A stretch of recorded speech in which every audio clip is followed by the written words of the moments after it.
Καταρχάς, θα ήθελα να σας ευχαριστήσω για όλη αυτή τη συμπαράσταση του καναλιού σας και της εκπομπής σας, γιατί μέσα από το κάλεσμά σας για αυτή τη συνέντευξη προβάλλεται το όλο έργο που γίνεται για τη συγκέντρωση τροφίμων για το σεισμό της Κεφαλονιάς. Για τον περσινό σεισμό δεν έχουν επανέλθει στους κανονικούς ρυθμούς τους οι άνθρωποι, είναι ακόμα χάλια η κατάσταση. Να σας μιλήσω τώρα λίγο για την προσπάθεια που γίνεται και από μεριάς μου. Εγώ ξεκίνησα δειλά-δειλά τα πρώτα μου βήματα στο κλαρίνο σε ένα ποδοσφαιρικό αγώνα. Πέταξε μια μπαλιά ένας μεγάλος παίχτης εκεί στην αότρολο της.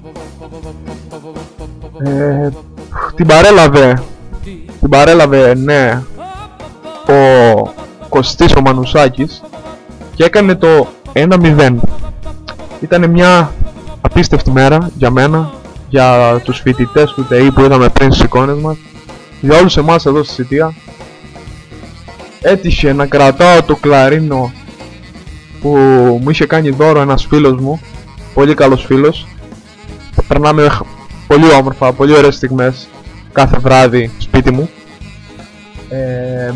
Ναι, είχαμε λοιπόν αυτό το κλαρίνο, έβγαλα το κλαρίνο μου, έπαιξα και κάπως έτσι πανηγυρίσαμε το πρώτο γκολ του Κωστή του Μανουσάκη στον αότρολο της.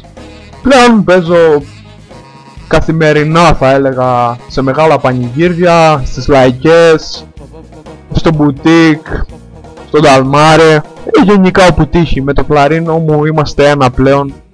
Το χρησιμοποιώ σε ό,τι κάνω. Κρατάω το κλαρίνο μου και μαγεύω τα πλήθη. Είμαι ο Γιώργος Γιανγκίδης και σας ευχαριστώ πολύ για αυτή τη συνέντευξη. Γεια σας.